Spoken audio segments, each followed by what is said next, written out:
All right, welcome back.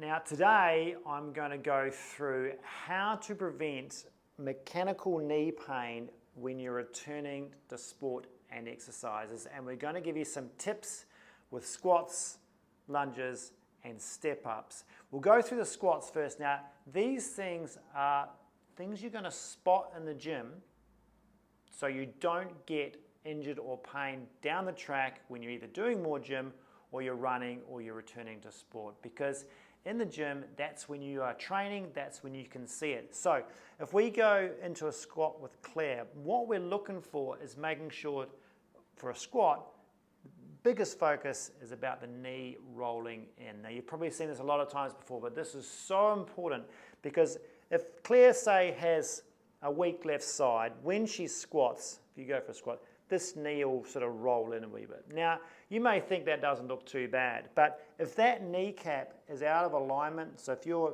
squatting down and she rolls her knee in like that, okay, it may not cause pain during the squat. She may find she feels fine. But over time, you keep doing that and you add some load, you're more likely to get mechanical stress loading through the tissues and damage to the knee over a longer period of time. And the other thing is, if you're doing that in the gym, imagine what you're doing when you're running and playing sport, okay? The same thing's going to be happening, and if it's on one leg, it's going to be even worse. Plus, impact and loading is going to increase the problems through there.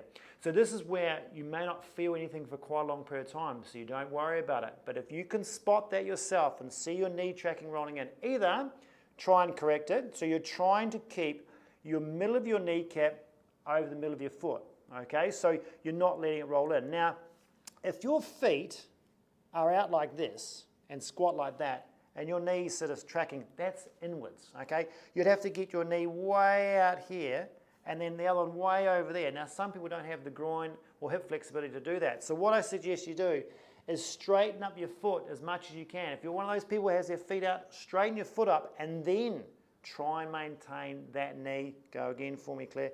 Try and maintain that knee squat alignment, okay? At the same time, keeping your angles with your back upright and your shin upright and keeping that form and that tracking, because you know if you train like that, you're going to improve your motor patterns, improve your hip control in that position.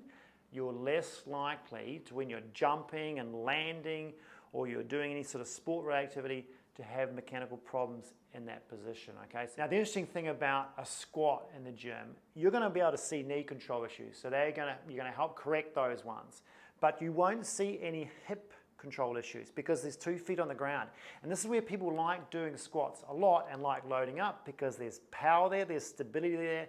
They don't have to worry about any hip issues they may have, and they don't find them out or they don't see them doing that squat. So if all you're doing is squats and then playing sport, you're doing a bit of a disservice there, because you're not seeing individual legs and how your knee controls when you put the hip into play, all right? Because if you squat for me, she's stable left and right, okay? She doesn't have to balance on one leg, balance on the other, all right? So you won't see any drop in hip, okay? So don't get fooled by, oh, I've got a great squat, I'm going to be great in the sport. You have to look at the single leg stuff. And that's what we're going to look at next.